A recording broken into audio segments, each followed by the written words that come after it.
Sky News has a story about Angela Rayner because she's talking about needing to build housing, and she's made it's one of these dangerous things, making a little bit of a joke here about newts cannot come before humans. Have a listen.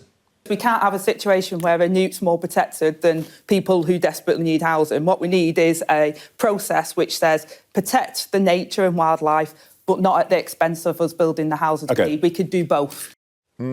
That's dangerous talk, isn't it? What do you think? What do I think? Look, there's a housing crisis in this country, and I think we've had this issue over a number of years where you get these little groups, lobby groups. Now, don't get me wrong, I'm a big bird watcher and I want us to protect our birds and I love our countryside, and I think these things are important. But you've got to have a balance, don't you? And sometimes you get these groups and they end up, running a campaign that then trumps sometimes when actually housing needs to go ahead. Now, housing shouldn't always go ahead. It's not let's concrete everywhere. But I think over the last 10 years, actually, we've probably gone the other way. Right. And so I think her little joke, her comment is OK. Yeah, what do you think, mate? Well, we've definitely gone the other way. Don't you remember the story 2 weeks ago about the bat tunnel in Buckinghamshire? Well, I'm trying to find a picture. £100 million. Yeah, this is 100 million for... Yeah. No, wasn't it a bat flyover? It's a bat shield. It's a bat shield to protect bats. What, the bats were using it as a walkway, or...? No, going under it to save themselves from being... HS2? Sorry? HS2?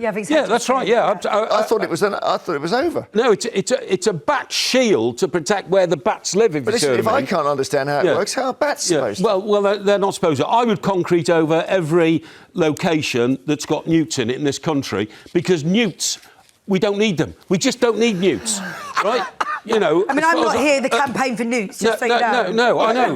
I'll campaign for newts. Yeah, well, we don't need them. We don't need whales. No, what good are newts, though? Newts are no good at all. And Angela is absolutely right. If it's stopping housing development because a load of, people who are sensitive about ecology stop it because of newts, it's ludicrous and ridiculous. Well, you could say the same of bats. You could say the same of badgers. I do say the same about bats. We don't need bats either. We don't need bats. We don't need newts. There's a balance, isn't there? We don't really need hedgehogs. Apparently not. We don't need hedgehogs. Well, we don't really. I think the thing is, look, one of the things that makes our country great is we do have beautiful countryside. You've got Kent and all these beautiful places, and they are important. I live in the inner city. I like to go out and go for a countryside walk. The issue here is we've had 10, 20 years where housing developments haven't gone through because of, the protection of newts or bats or whatever. Yeah. And it's OK, we want to have newts and bats, but, we don't need to have millions of them. Maybe only in zoos. Yeah.